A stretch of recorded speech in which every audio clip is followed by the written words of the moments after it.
6 months had passed since the Keltharian message arrived. Deep inside the Titan shipyards near Saturn, something huge was being built. The shipyard was the largest construction facility humans had ever made. It floated in space like a metal city. Chief Engineer Karen Walsh stood on an observation deck and looked at the monster taking shape below her. The ship was 12 kilometers long and 3 kilometers wide. Its hull was made from compressed neutronium, the hardest material humans could make. The armor was so thick that nothing could punch through it. "It's beautiful," said Dr. Nina Foster, who stood beside Karen. Karen laughed. "Beautiful isn't the word I'd use. This thing is built for one purpose, to kill aliens who think they can push humans around." The ship had no name yet, but everyone called it the Colossus. It was bigger than some space stations. The weapons alone were the size of destroyers. Dr. Foster was building the ship's brain, an artificial intelligence called Athena. Unlike human-like AIs that tried to think and feel, Athena was designed for war. It could process battle information faster than any living creature and find the best way to destroy enemies. "How many crew will it need?" Dr. Foster asked. 8,000, Karen replied. "Pilots, gunners, engineers, marines, the best people Earth has." "And the power source?" Karen smiled. 0-point energy. We cracked it last year. This ship will have more power than a small star. The Colossus project was secret. Only a few hundred people knew about it. The rest of Earth thought their leaders were still trying to negotiate with the Keltharians. There had been no more messages from the aliens, which made everyone nervous.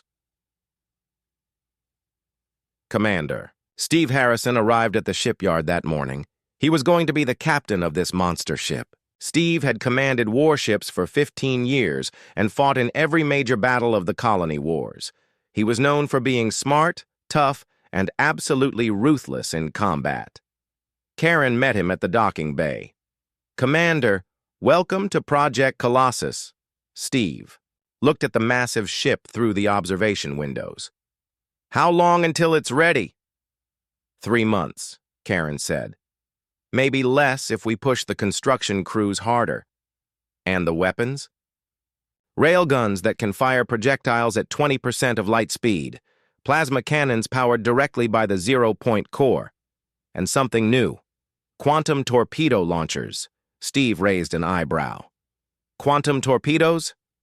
"They can phase through enemy shields and hull armor," Dr. Foster explained. "The torpedo exists in quantum superposition until it reaches the target's center, then it materializes and explodes." "Jesus," Steve whispered. "How many torpedo tubes?" 50, Karen said. "Plus 200 railguns and 60 plasma cannons." Steve was quiet for a long time. He had seen a lot of warships, but nothing like this. The Colossus wasn't just a ship. It was a mobile weapons platform designed to fight enemies much stronger than humans. "What about the crew?" Steve asked. "That's your job," Karen said. "Pick whoever you want. Earth Defense Command has approved unlimited resources for this project." Over the next month, Steve traveled across human space, looking for the best soldiers, pilots, and engineers. He visited military academies, special forces bases, and elite starship crews. The message was always the same. Earth needed volunteers for a dangerous mission. Most wouldn't come home. Lieutenant Sarah Blake was the first person Steve recruited. She was a tactical officer who had graduated first in her class from the Naval Academy. Sarah was 28 years old and had already fought in 6 major space battles. She was cold, smart, and completely without fear. "I want you as my tactical officer," Steve told her. "What's the mission?" Sarah asked. "To show some aliens that humans don't surrender." Sarah smiled. "When do we start?" Major Tom Rodriguez came next. He was a Marine commander who specialized in boarding enemy ships. Tom had led assault teams into dozens of alien vessels during the colony wars. His men would die for him, and he would die for them. Chief Petty Officer Lisa Park was an engineer who could fix anything. She had kept damaged ships running during battles when everyone else said it was impossible. Lisa was small and quiet, but she knew more about spacecraft systems than anyone alive. Dr. Alex Carter joined as the science officer. He was the man who had analyzed the original Keltharian message. Alex was an expert on alien technology and could figure out how enemy weapons worked just by looking at them. One by one, Steve assembled his crew. 8,000 of the best people Earth had to offer. They came from every colony world and every branch of the military. What united them was simple. They were all volunteers who understood they might die defending humanity. While Steve built his crew, Karen and her engineers worked day and night to finish the ship. The hull was complete, but the internal systems were incredibly complex. The zero-point energy core alone required 3 months just to install safely. "The core is online," Chief Engineer Dan Murphy reported. He was Karen's second-in-command and an expert on exotic energy systems. "Power levels?" Karen asked. "Stable at 40%. If we push it to full power, this ship could probably blow up a small planet." "Let's not test that theory," Karen said dryly. The weapon systems were installed next. Each railgun was the size of a building and could accelerate projectiles to incredible speeds. The plasma cannons drew power directly from the ship's core and could cut through any known armor. The quantum torpedo launchers were completely new technology that no alien had ever seen. Dr. Foster worked on Athena in a special laboratory deep inside the ship. The AI's processors were built from quantum computers that could think at impossible speeds. Athena's job was to analyze enemy movements and find their weak points. "Athena is different from other AIs," Dr. Foster explained to Steve. "She doesn't try to understand or communicate with enemies. She just finds the most efficient way to destroy them." "Good," Steve said. "I don't want a computer that hesitates." "She won't. Athena thinks like a human general but processes information like a supercomputer. She can run 1,000 battle simulations in the time it takes you to blink." As construction continued, disturbing news arrived from Earth. Long-range sensors had detected massive objects moving toward human space. The Keltharian fleet was coming, and it was bigger than anyone had imagined. Admiral Barnes arrived at the shipyard with grim news. "We estimate 500 enemy ships," she told Steve and Karen. "Some of them are enormous, bigger than our largest space stations." "When will they arrive?" Steve asked. 6 weeks, maybe less. Karen looked at the Colossus, still under construction. "We need at least 8 weeks to finish everything." "Then you'll have to work faster," Admiral Barnes said. "This ship is humanity's only hope." The construction teams worked around the clock. Karen pushed everyone to their limits and beyond. Welders worked 18-hour shifts. Engineers slept at their stations. The entire shipyard focused on one goal: finish the Colossus before the aliens arrived. Steve used the time to train his crew. They practiced battle drills in simulators that recreated alien ships based on intelligence reports. The exercises were brutal and realistic. Many crew members died dozens of times in simulation before they learned to work together. "The Keltharians have been fighting for thousands of years," Steve told his officers. "They've conquered hundreds of species, but they've never fought humans." Lieutenant Blake studied the enemy data carefully. "Their ships are biological," she reported. "Living creatures that can heal damage and adapt to new weapons." "Adapt how?" Steve asked. "If you hit them with lasers, their hull becomes reflective. If you use projectiles, their armor becomes harder. They learn from every attack." Steve smiled grimly. "Then we'll hit them with something they can't adapt to fast enough." 2 weeks before the Keltharian deadline, the Colossus was finally complete. The ship that emerged from the construction bay was a metal monster covered in weapons. Its hull was angular and aggressive, nothing like the organic curves of alien ships. Steve stood on the bridge for the first time. The command center was enormous, with dozens of crew stations arranged in a circle around his captain's chair. Massive screens showed views of space in every direction. "Athena online," Dr. Foster reported. All systems ready. Weapons powered and ready, Sarah Blake said from Tactical. Engines at full power, Chief Park reported from Engineering. Steve looked at his crew, 8,000 humans who had volunteered to face impossible odds. They were scared, but determined. They knew what was at stake. Take us out, Steve ordered. The Colossus moved away from the shipyard like a metal mountain. Its engines left trails of blue fire across space. The ship was so massive that smaller vessels had to move aside as it passed. Earth had received the Keltharian ultimatum 6 months ago. The aliens had demanded surrender and withdrawal. Instead, humanity had built a warship designed to kill gods. Now, it was time to see which was stronger, alien experience or human fury. Send all data to Earth Defense Command, Harrison ordered, and prepare the crew for combat. I don't think we'll be hiding much longer. The Keltharian fleet moved toward New Geneva like a swarm of sea monsters swimming through space. Hierarch. Zethkar commanded from his flagship, a massive bioship that looked like a giant octopus with glowing tentacles. He had conquered 67 worlds in his career and destroyed 23 species completely. New Geneva was home to 5 million humans. The planet had green forests, blue oceans, and cities that sparkled in the sunlight. It was humanity's most successful colony and a symbol of what humans could build when they worked together. Admiral Tony Mitchell commanded the Colonial Defense Fleet from his flagship, the UES Liberty. He had 12 destroyers, 6 cruisers, and 1 aging battleship. His ships were fast and well-armed by human standards, but they looked like toys compared to the approaching alien fleet. Long-range sensors show 50 enemy vessels, reported Captain Lisa Morgan from the cruiser Hartford. Estimated arrival in 6 hours. Admiral Mitchell studied the tactical display. His ships were outnumbered 4-1, and each alien vessel was larger than his flagship.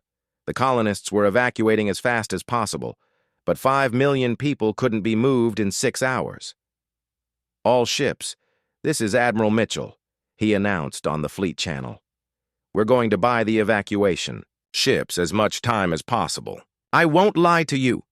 We probably won't survive this fight, but we're going to make these aliens pay for every minute. The colonial fleet took position between New Geneva and the approaching Keltharians. The human ships spread out in a defensive formation, their weapons powered and ready. Every captain knew they were about to die, but none of them considered retreat. The Keltharian fleet dropped out of hyperspace right on schedule. The alien bioships were even more terrifying up close. Their hulls pulsed with organic rhythms, and their weapons glowed with bioluminescent patterns. Some had tentacles that writhed through space like living creatures. Hierarch Zethkar looked at the human ships through his organic viewing membrane. Pathetic, he said to his subordinates. These metal constructs are crude and primitive. Destroy them quickly so we can begin the planetary bombardment. The battle began when the Liberty fired the first shot. Admiral Mitchell's flagship launched a full spread of nuclear missiles at the nearest Keltharian vessel. The missiles streaked across space, trailing fire. The alien bioship didn't even try to dodge. Its hull simply absorbed the nuclear explosions like a sponge, soaking up water. The massive creature continued forward without slowing down. Direct hits, no damage, reported the Liberty's tactical officer. Then we hit them harder, Admiral Mitchell said grimly. The human fleet opened fire with everything they had. Rail guns, plasma cannons, particle beams, and more nuclear missiles filled space with deadly energy. The weapons that had won the colony wars struck the alien ships again and again. But the Keltharian bioships adapted to each attack.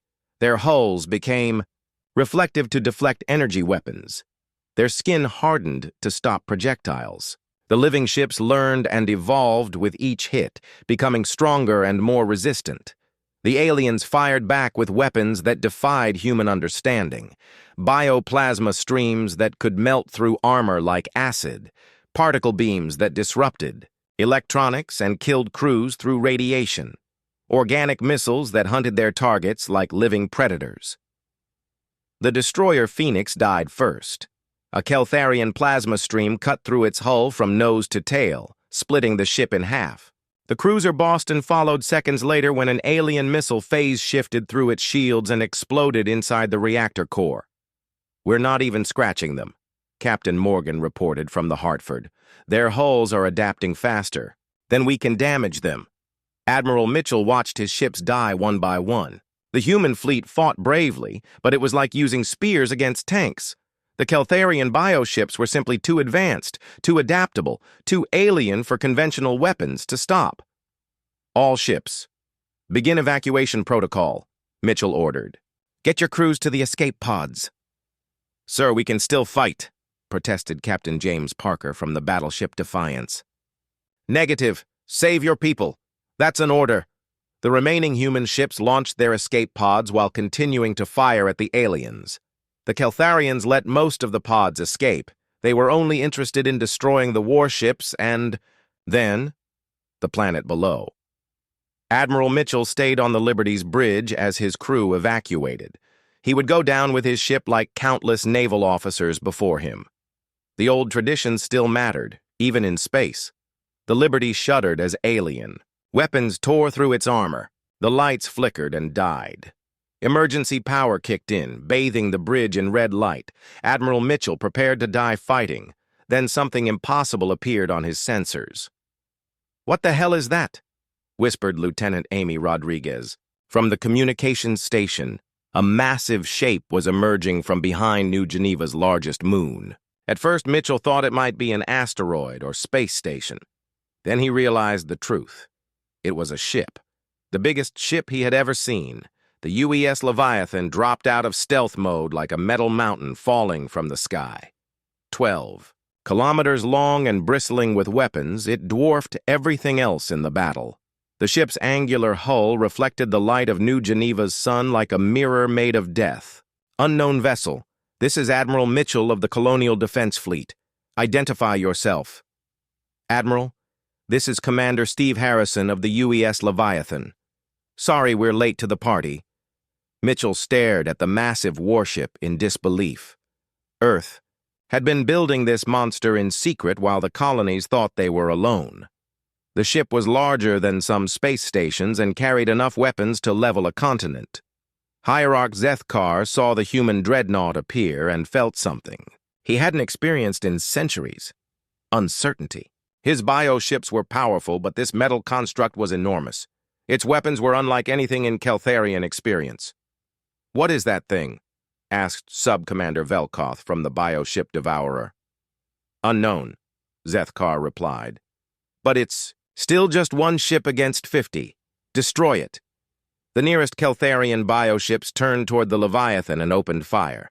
Bioplasma streams and particle beams struck the human dreadnought's hull. The weapons that had easily destroyed the colonial fleet barely scratched the Leviathan's neutronium armor. Commander Harrison sat in his command chair and watched the alien weapons splash harmlessly against his ship's shields. "Tactical analysis, Lieutenant Blake. 50 enemy vessels," Sarah Blake reported calmly. "Organic construction, adaptive defenses, quantum entanglement communication network. Recommend immediate engagement before they can coordinate effectively." "Agreed. Target the command ship first. Full railgun salvo." "Aye, sir." Firing. The Leviathan's main weapons spoke for the first time. 20 railguns fired simultaneously, launching projectiles at 20% of light speed. The kinetic rounds crossed the distance to Zethkar's flagship in seconds. The Hierarch's bioship tried to adapt its hull to deflect the incoming projectiles. The organic armor began to harden and shift composition, but the railgun rounds were moving too fast and hitting too hard for the ship's defenses to adjust in time. The projectiles punched through the bioship's hull like bullets through tissue paper. They tore through vital organs, severed neural pathways, and ruptured the creature's circulatory system. The massive alien vessel shuddered and began to die. Hierarch Zethkar felt his ship's death agony through their neural link. The creature, that had carried him across the galaxy for decades was dying, its organic systems failing one by one. Emergency pods ejected from the bio-ship's body as its crew tried to escape. "Impossible!" Zethkar gasped as his flagship split apart. "No one can penetrate our adaptive defenses." "Sir," called Sub-Commander Velkoth from his own ship, "the human projectiles were moving at relativistic speeds. Our bio-armor couldn't adapt fast enough." Zethkar transferred his command to another bio-ship, but the damage was done. The human Dreadnought had destroyed his flagship with a single volley. Worse, the other bio-ships were now afraid. Commander Harrison watched the alien command ship die and smiled coldly. "Next target. Fire quantum torpedoes." Lieutenant Blake selected 3 more alien vessels. Torpedoes away. The quantum torpedoes were invisible until they reached their targets. The weapons existed in quantum superposition, passing through the bio-ship's hulls like ghosts. Only when they reached the center of each vessel did they materialize and detonate. The explosions tore the alien ships apart from the inside. Their adaptive hulls couldn't protect against weapons that bypassed them completely. 3 more bio-ships died in nuclear fire, their organic systems vaporized instantly. "How are they doing that?" Velkoth demanded. "Our sensors can't even detect their weapons until impact." "I don't know," Zethkar admitted. The Keltharian Empire had conquered hundreds of species, but they had never faced weapons like these. The human ship was using technologies that shouldn't exist. The Leviathan continued its assault with ruthless efficiency. Plasma cannons carved through alien formations like swords through flesh. Railguns fired continuously, each shot destroying another bio-ship. Quantum torpedoes phased through hulls and exploded inside vital organs. The Keltharian fleet tried to retreat. The emergency session of the Galactic Council was unlike anything in the organization's 300-year history. Representatives from 47 species packed the Great Chamber on Nexus Prime, their voices creating a chaos of languages, clicks, buzzes, and electronic translations. Ambassador Richard Stevens stood at the human podium, looking out at faces that ranged from curious to terrified. The Arthanian delegation was clustered in the far corner, their insect-like features twitching with nervousness. The Zephyrian Empire representatives sat in perfect formation, their crystalline bodies reflecting the chamber's lights. Even the normally calm Silicon Collective seemed agitated, their robotic forms clicking and whirring as they processed information. "Honored delegates," Stevens began, his voice carrying across the vast chamber, "I stand before you today to address the concerns raised by the temporary disappearance of Earth's deep space fleet." "Temporary," interrupted Counselor Vexmari of the Arthanian Collective, her translator turning her rapid clicks into sharp words. "Your entire military force vanished for a week, then returned with technology that violates known physics. How do we know this was not a planned demonstration of human power?" Stevens had expected this reaction. The human fleet's return had been visible to every sensor array in 3 star systems. Ships that had been built with conventional technology were now equipped with energy fields that bent light, weapons that fired contained stars, and engines that seemed to ignore the laws of space-time. "I understand your concerns," Stevens replied. "The technology our fleet now possesses is indeed advanced, but I assure you it was not developed as a weapon against other species." General Thexlon of the Corvani Empire stood up, his scaled form towering over the other delegates. "Ambassador Stevens, my science teams have analyzed the energy signatures from your returned vessels. The power levels they're generating should be impossible. What civilization gave you this technology, and what did you promise them in return?" Before Stevens could answer, the chamber's main doors opened and Admiral Frank Cooper walked in, followed by Dr. Lisa Hayes and 3 beings that caused the entire assembly to fall silent. The architects were tall and graceful, their forms seeming to shift between solid matter and pure energy. They wore no clothing, needing none, and their faces held an ancient wisdom that made even the eldest delegates feel young. When they moved, reality seemed to bend slightly around them, as if they existed partially outside normal space-time. "Honored delegates," Admiral Cooper said, his voice carrying easily through the silent chamber. "Allow me to introduce the architects, the beings who have been protecting this galaxy for over 2 million years." The lead architect stepped forward, and when it spoke, its words appeared directly in every delegate's mind, translated perfectly into their native languages. "We are the architects of dimensional stability. For eons beyond your counting, we have watched over this galaxy, protecting it from threats that exist beyond your understanding. We have remained hidden because your species were not ready for the knowledge we possess." Counselor Vexmary's mandibles clicked rapidly. "Why reveal yourselves? Now, why give humans this advanced technology? Because the barriers between dimensions are weakening. Ancient enemies that we have held at bay for millions of years are beginning to break through. We have grown tired over the long ages, and our strength is no longer sufficient to protect this galaxy alone." Dr. Hayes stepped forward, carrying a data pad with information that had taken her team days to compile. "Delegates, the architects have shown us evidence of these threats. There are civilizations in other dimensions that view our reality as a resource to be consumed. They have already destroyed countless galaxies, turning entire star systems into empty space."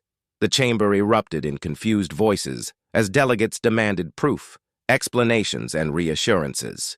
Stevens watched the chaos and realized that humanity was facing its greatest diplomatic challenge ever. General Thexalon raised his voice above the noise. "Even if we accept that these threats exist, why choose humans as your allies? Why not the Zephyrian Empire or the Silicon Collective or any species with more advanced technology?" The second architect answered, its mental voice carrying undertones of something like amusement. "We have observed all species in this galaxy for many centuries. Most civilizations, when faced with impossible odds, accept defeat or flee. Humans alone possess the ability to adapt, to find solutions where none should exist, to turn disadvantage into victory." Admiral Cooper activated a holographic display in the center of the chamber, showing recordings from humanity's recent conflicts. The Battle of Wolf 359, where one human fleet defeated a force 10 times its size. The Andromedan Campaign, where human forces won by using enemy weapons against them. The Proxima War, where Earth turned certain defeat into total victory. "This is exactly what we feared," whispered the hegemony representative, a being of living metal whose voice sounded like grinding gears. "Humans do not accept limitations. They break every rule, violate every expectation." "Yes," the third architect said simply. "That is why they are suited for dimensional warfare. The threats we face cannot be defeated by conventional tactics or traditional thinking. They require a species capable of impossibility." Stevens saw an opening and took it. "Delegates, humanity did not seek this responsibility. We were chosen because our nature makes us capable of protecting not just our own species, but all life in this galaxy. The technology we now possess is not a threat. To you, it is a shield for everyone, but not everyone was convinced." The Saurian Collective's representative, a reptilian being with golden scales, stood up slowly. "How do we know you will not use this power against us? Human history is filled with wars, conquests, and expansion." Admiral Cooper's expression grew serious. "Because we have seen what happens to galaxies that fall to these dimensional predators. There is nothing left. No planets, no stars, no life of any kind. Just empty space where civilizations once thrived. We cannot defeat this threat alone, and neither can you. We need each other." Dr. Hayes activated another display, showing mathematical models that hurt to look at directly. "The first incursion will begin in 6 months. The dimensional barriers in the outer rim are already weakening. When they break through, they will consume everything in their path unless we are ready. The chamber fell silent as delegates processed this information. Stevens could see fear in every face, but also calculation. These were experienced politicians and military leaders who understood the balance of power. "What exactly are you proposing?" asked Ambassador HFY of the Zephyrian Empire, his crystalline features reflecting the holographic displays. The lead architect answered, "An alliance between all species in this galaxy, with humans serving as the primary dimensional defense force. In return, we will share our technology with all willing civilizations, raising the overall capabilities of everyone. And if we refuse," asked the hegemony representative, "then your species will be consumed along with everything else in this reality. The choice is yours, but time is running short." Stevens watched as delegates began whispering among themselves, forming the alliances and coalitions that would determine the galaxy's future. Some species were clearly terrified of human power, others were intrigued by the promise of advanced technology, and a few seemed ready to fight anything that threatened their independence. "I call for a recess," announced the council president, an ancient being whose species had founded the organization centuries ago. "All delegations will have 12 hours to consult with their home governments before we reconvene for a formal vote." As the chamber emptied, Stevens found himself standing with Admiral Cooper and the architects, watching the various alien delegations file out in small groups. "Think they'll agree?" Cooper asked. Stevens shook his head. "Some will, some won't. The Zephyrians are pragmatic. They'll probably join if they think the threat is real. The Corvani are warriors. They'll want to fight alongside us. But the hegemony and the Saurian collective are suspicious of human intentions." The lead architect's mental voice carried a note of sadness. "Fear often prevents wisdom. We have seen many civilizations choose pride over survival." Dr. Hayes looked up from her datapad. "Admiral, I've been monitoring dimensional stability across the galaxy.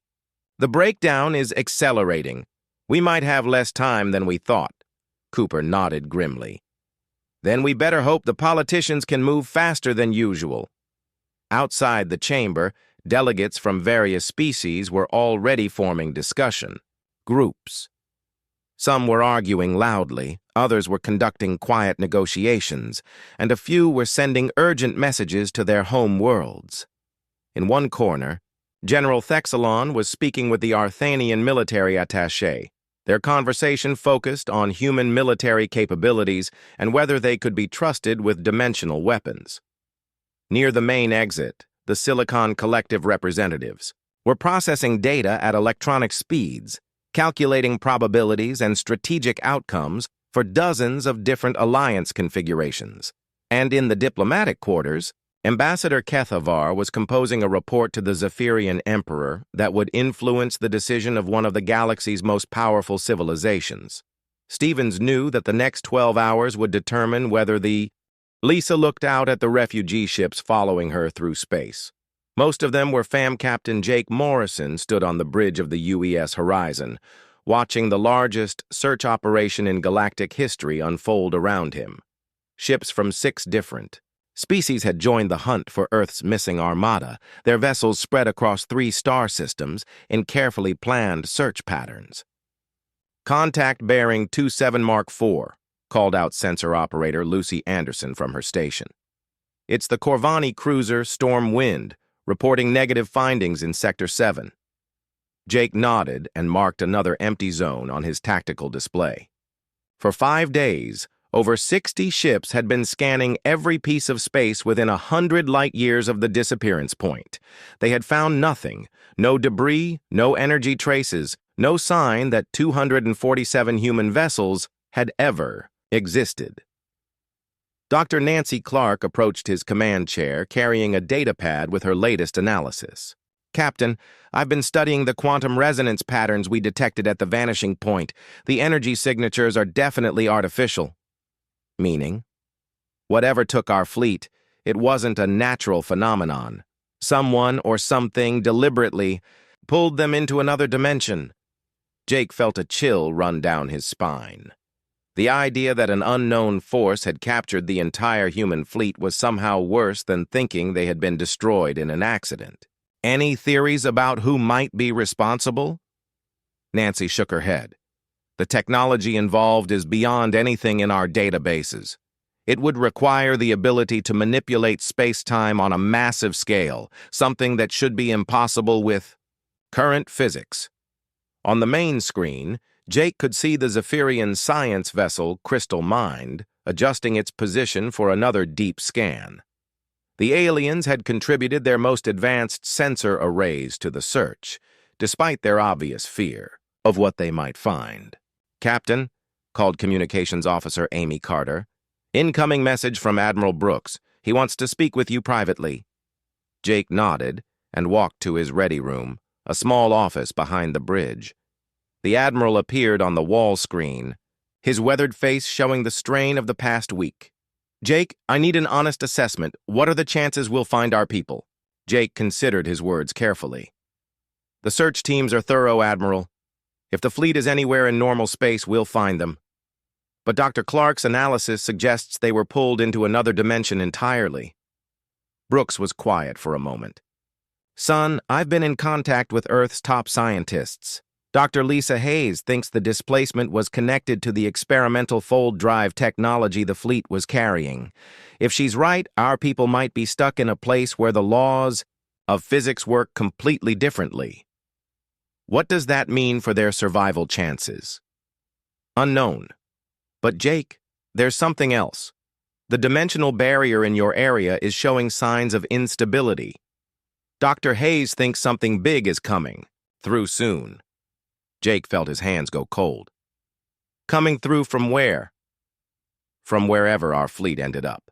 The question is whether it's our people trying to get home, or something else entirely." The transmission ended, leaving Jake alone with his thoughts. He returned to the bridge to find his crew monitoring a priority signal from the Corvani vessel. "Captain," Amy said, "General Thexalon wants to speak with you. He says it's urgent." The Corvani appeared on screen, his scaled features showing obvious concern. General Thexalon was an experienced military commander who had fought in 3 interstellar wars, but Jake had never seen him look worried. "Captain Morrison, my science teams have detected massive gravitational distortions approaching from the void sector. Whatever is causing them, it's moving toward our position at incredible speed." Jake felt his heart rate increase. "How long until it arrives?" 6 hours, perhaps less." "Captain, the energy readings are consistent with large-scale, dimensional manipulation. Something is about to break through into our reality." Jake immediately contacted the other search vessels, ordering them to fall back to a safe distance. Within an hour, a defensive formation had assembled around the area where the human fleet had vanished, with ships from 6 species working together. For the first time in galactic history, Commander Ryan Martinez, stationed at the outer edge of the search zone, was the first to detect the approaching disturbance. His monitoring post was a small ship with advanced sensors designed to watch for threats from deep space. "Horizon, this is Outpost 7. I'm reading massive spatial distortions heading our way. Whatever it is, it's huge." Jake studied the incoming data on his tactical display. The distortions were unlike anything in the databases, waves of twisted space-time that seemed to bend reality itself. "All ships, this is Captain Morrison. Unknown contacts approaching. All vessels maintain defensive positions and prepare for anything." The waiting was the worst part. Jake watched the countdown timer on his display as the disturbance grew closer. His crew worked quietly at their stations, checking weapons and shields, running diagnostics on every system. No one knew what was coming, but everyone knew it would change everything.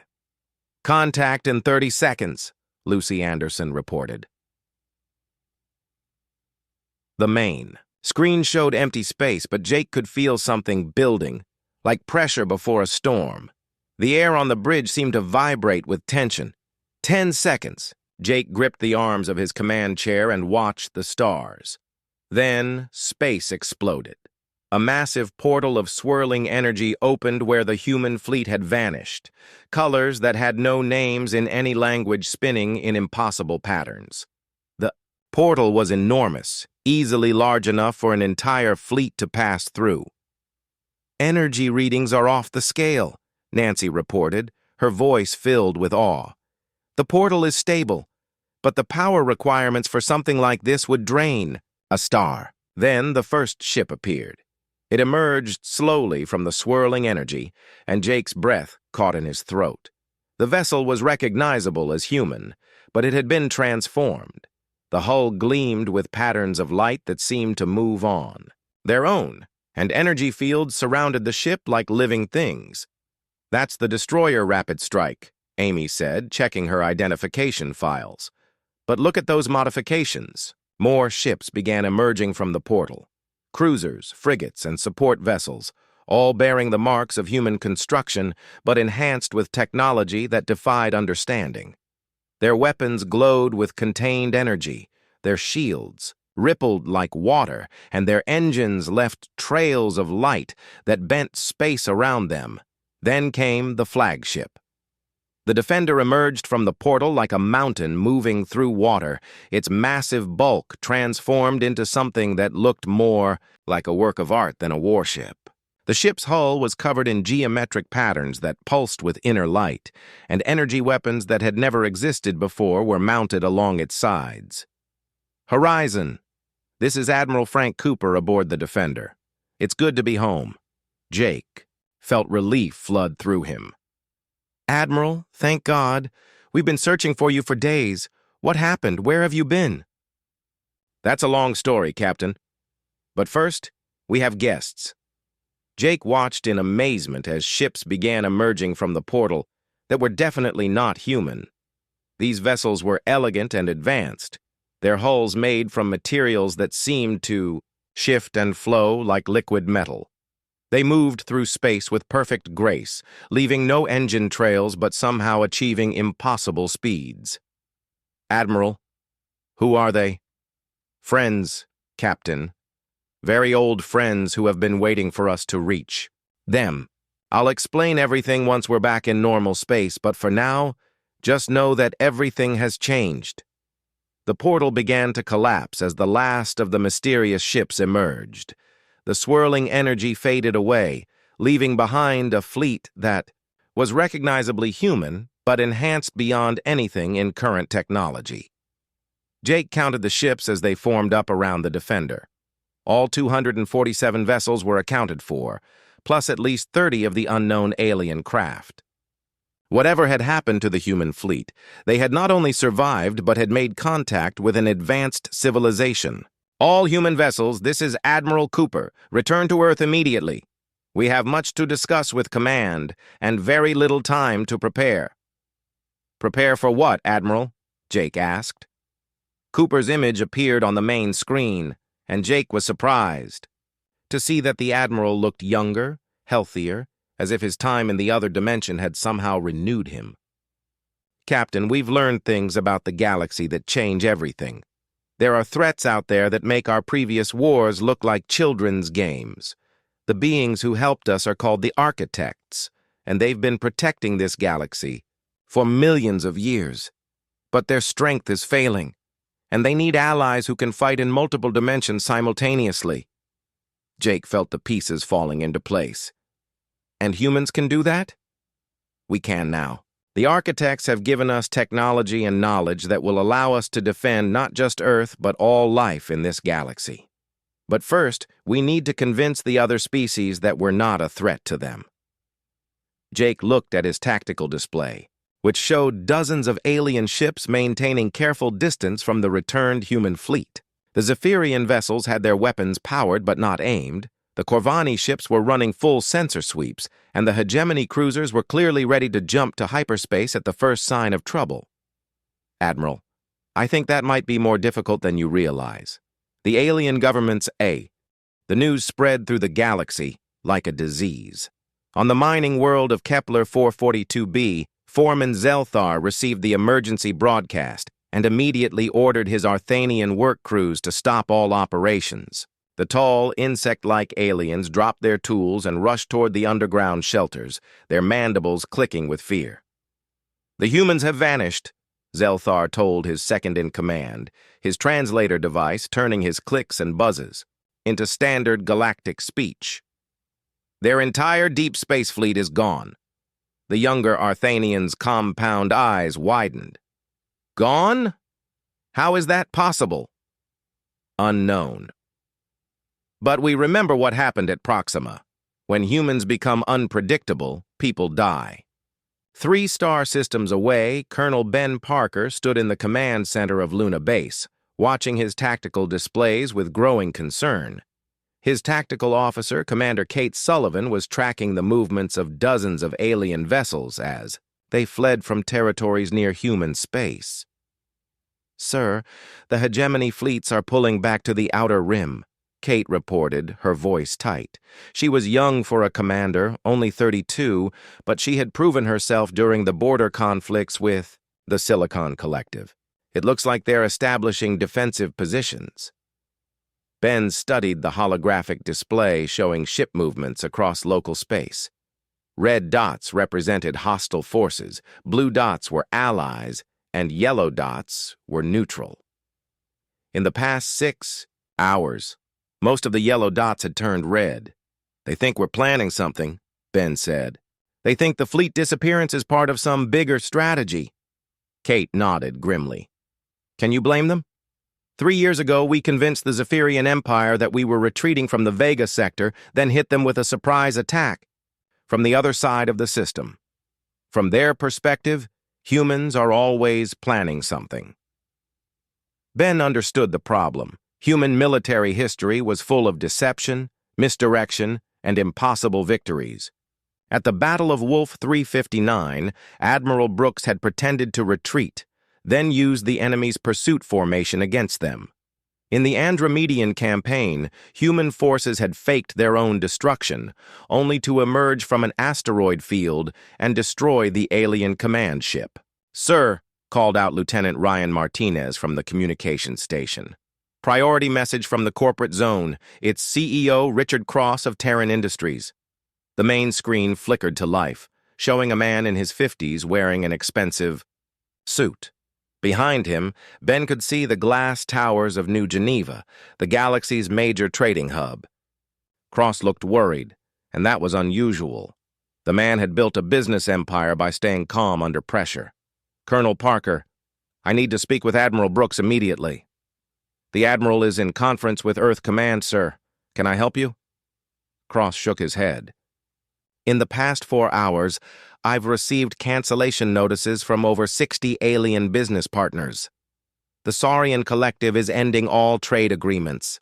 The Christek Consortium has frozen all human assets. They're treating us like we're about to declare war on the entire galaxy." Ben felt a cold weight in his stomach. Terran Industries was humanity's largest trading company, with contracts worth billions of credits. If alien businesses were cutting ties with Earth, it would cripple the human economy. "Sir, we're doing everything we can to locate our missing fleet and resolve this situation." "Colonel, I don't think you understand. The aliens aren't just scared. They're terrified. I've been working with these species for 15 years, and I've never seen them react like this.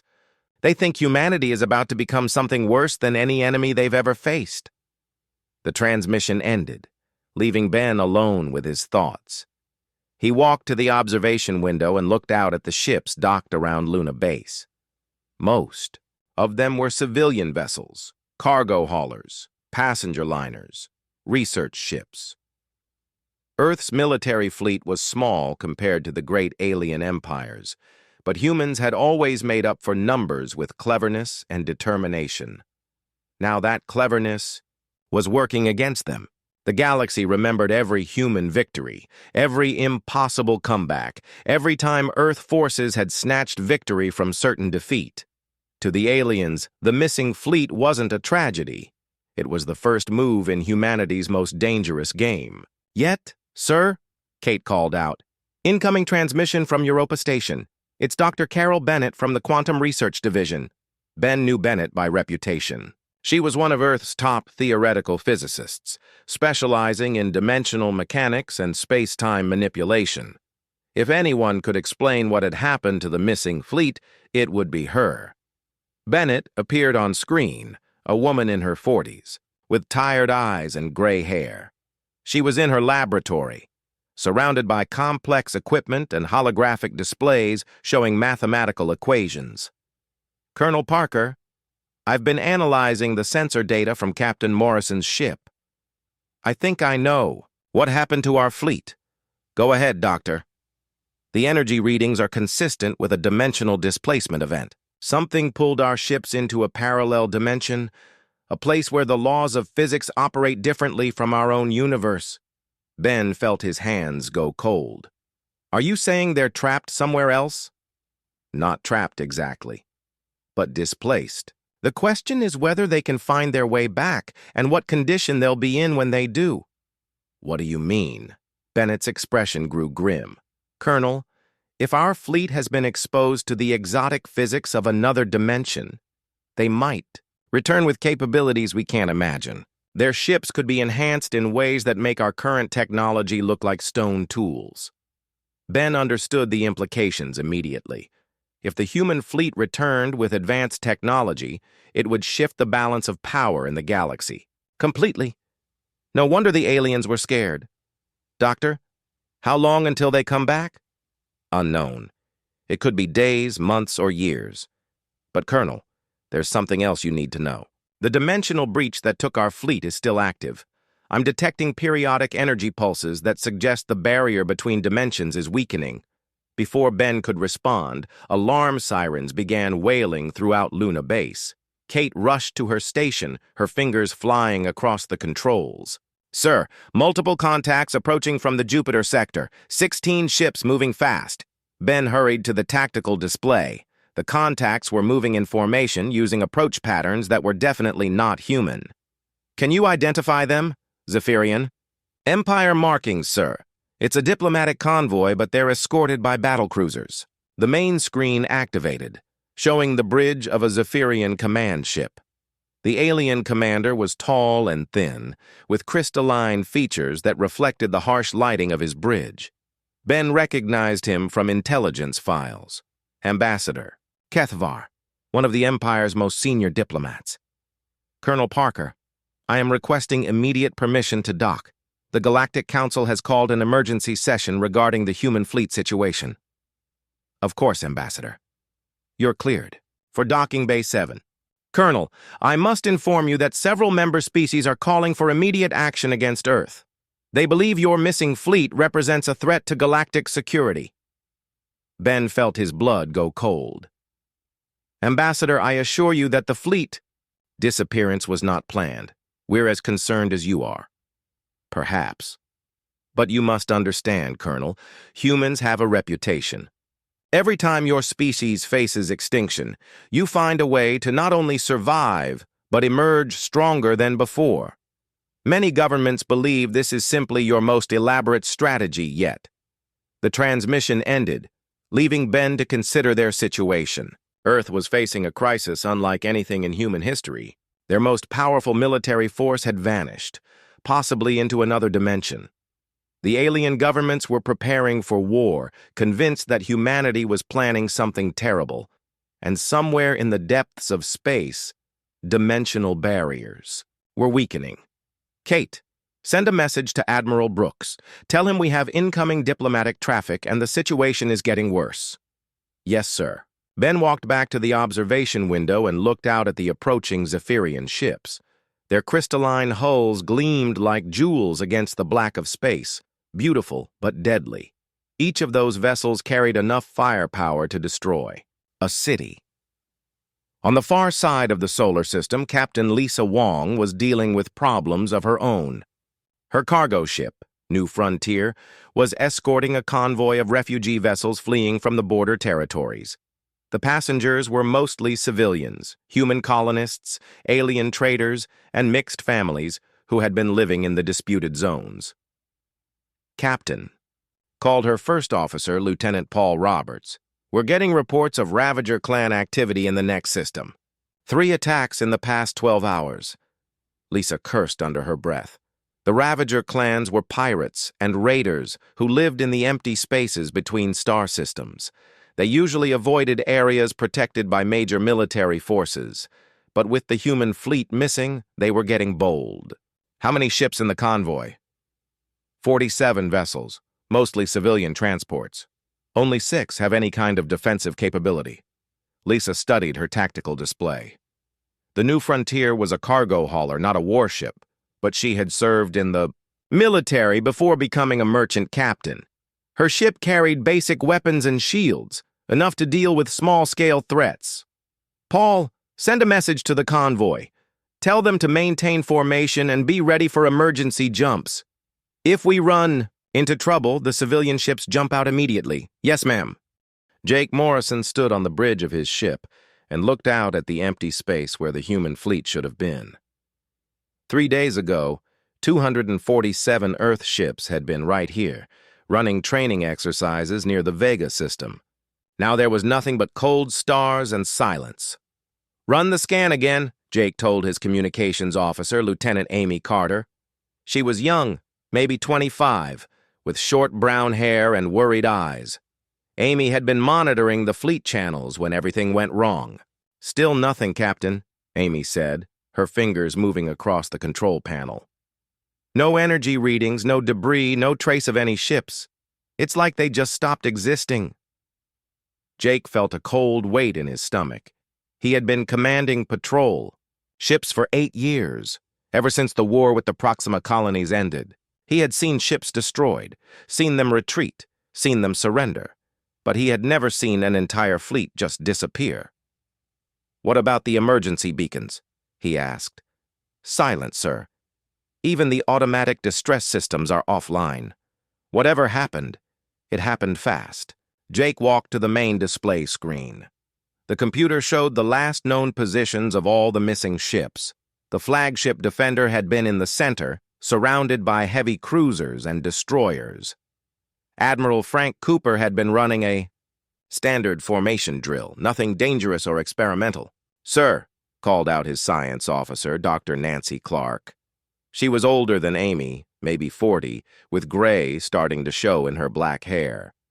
Nancy had worked on research ships before joining Jake's crew. I'm detecting some strange readings from the area where the fleet was positioned. What kind of readings? Energy patterns I've never seen before. The quantum field in this region is completely unstable. It's like something tore a hole in space itself. Jake felt his hands go cold. During the Proxima War, human scientists had experimented with new technologies, things that bent the rules of physics. Most of those projects had been classified, locked away in secret files. But Jake remembered the rumors about dimensional research, about experiments that could move objects through space instantly. Amy, send an emergency message to Earth Command. Tell them we've confirmed the fleet is missing and request immediate backup. Include Dr. Clark's sensor data. Yes, sir. Jake knew the message would take hours to reach Earth, even using the fastest communication channels. By then, news of the missing fleet would already be spreading through the galaxy. The alien governments would hear about it soon, and Jake wasn't sure how they would react. Humans were still new to galactic politics. Only 50 years ago, Earth had been a single planet with primitive rockets. Then they discovered faster-than-light travel and everything changed. Within a decade, human ships were exploring distant star systems. Within 20 years, they were fighting wars with alien empires. The other species in the galaxy had learned to respect human military power, but they also feared it. Humans were unpredictable, aggressive, and they adapted to new situations faster than anyone expected. Most alien civilizations took centuries to develop new tactics or technologies. Humans did it in years, sometimes months. Captain, Amy said, I'm getting a priority signal from Nexus Prime. It's Ambassador Stevens requesting an immediate status report. Jake nodded. Nexus Prime was the center of galactic government, home to the Galactic Council where representatives from dozens of species met to discuss trade, territory, and war. Richard Stevens was Earth's chief diplomat there, a smart man who had helped negotiate peace with several hostile alien factions. Put him through. Stevens appeared on the main screen, his face tight with worry. He was in his 50s, with gray hair and tired eyes. Behind him, Jake could see the busy corridors of the diplomatic complex. Captain Morrison, what's your status? We're getting reports that the entire Deep Space Fleet has gone missing. Confirmed, Ambassador. 247 ships, including the Defender, vanished 3 days ago during routine exercises. No distress signals, no debris, no trace. Stevens was quiet for a moment. Any theories about what happened? Jake looked at Dr. Clark, who shook her head. Nothing confirmed, sir. We're detecting unusual energy patterns in the area, but we can't explain what caused the disappearance. Captain, I need you to understand something. The alien governments are already starting to panic. The Zephyrian Empire has moved 3 battle fleets to defensive positions. The Corvani are recalling their trade ships from human space. They think this might be some kind of human military strategy. Jake felt a chill run down his spine. Sir, this wasn't planned. Our entire command structure is as confused as they are. I believe you, Captain. But the aliens don't know that. To them, humans are the species that came out of nowhere and started winning impossible battles.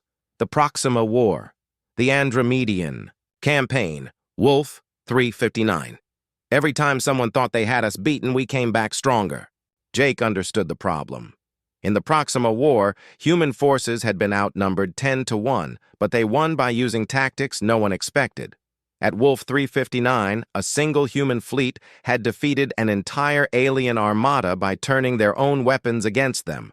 Humans had a reputation for pulling victory from defeat, and that made them dangerous. What do you need from me, Ambassador? Keep searching. Find any clue about what happened to our people. And, Captain, be careful. If the aliens decide that humanity is a threat, your ship might be the only thing standing between Earth and a galactic war. The transmission ended, leaving Jake alone with his thoughts. He walked to the navigation station where his pilot, Lieutenant Ben Davis, was plotting search patterns. Ben, how long until our backup arrives? Admiral Brooks is sending 3 ships from the Luna Base fleet. They should be here in 18 hours. Jake nodded. Admiral Steve Brooks was one of Earth's most experienced commanders, a veteran of all 3 major alien wars. If anyone could figure out what happened to the missing fleet, it would be Brooks. Sir, Dr. Clark called out, I'm detecting something new. The energy readings are getting stronger. Jake hurried to her station. The sensor display showed waves of unknown energy pulsing through the empty space where the fleet had vanished. The patterns were complex, almost like a signal. Could this be some kind of communication attempt? Jake asked. Maybe. Or it could be a side effect of whatever made our ships disappear. Captain, I think we should move to a safe distance until we understand what we're dealing with. Jake was about to agree when Amy interrupted them. Captain, incoming priority transmission from Earth. It's Admiral Brooks. Brooks appeared on screen, his weathered face grim. He was in his 60s, with white hair and scars from the Proxima War. Behind him, Jake could see the command center of Luna Base, humanity's primary defense station. Captain Morrison, I've reviewed your reports. This situation is worse than we thought. How so, Admiral? 3 hours ago, Dr. Lisa Hayes contacted Earth Command. She was the lead scientist on Project Gateway, one of our classified dimensional research programs. According to her files, the missing fleet was carrying experimental fold technology. Jake felt his blood go cold. Dimensional fold technology was theoretical, something that existed only in research papers and computer simulations. The idea was to create shortcuts through space by folding the fabric of reality itself. Admiral, are you saying our fleet might have been transported somewhere else? That's one possibility. Dr. Hayes thinks they might have been pulled into a parallel dimension, a place where the laws of physics work differently. If that's true, Captain, we have no idea what condition they're in or if they can get back. Jake looked around his bridge at the faces of his crew. Amy was pale, her hands shaking slightly as she monitored the communication channels. Dr. Clark was studying her sensor readings with intense concentration. Ben Davis was calculating new search patterns, his jaw set with determination. "What are your orders, Admiral?" "Continue your search, but expand the area. If the fleet was displaced through dimensional folding, they might have emerged somewhere else in this star system. And Captain, be prepared for anything. If they do come back, they might not be the same ships that left." The transmission ended, leaving Jake with more questions than answers. He walked back to the main display, looking out at the empty space where his friends and colleagues had vanished. Somewhere out there, 247 human ships were lost in the darkness, possibly in another dimension entirely. Jake knew that across the galaxy, alien governments were preparing for the worst. They feared that humanity's missing Armada would return as something even more dangerous than before. But Jake had a different fear, that the fleet might never return at all, leaving Earth defenseless against any enemies who decided to take advantage of their weakness. Amy set up a rotating communication schedule with Earth Command. "I want hourly updates on the galactic situation." "Yes, sir." "Nancy, keep monitoring those energy readings. If there's any change, any sign that something's coming back through, I want to know immediately." "Understood, Captain." Jake settled into his command chair and prepared for a long wait. Whatever had taken the human fleet, whatever had pulled them into the unknown, he would be ready when they returned. He had to be. The future of humanity might depend on it.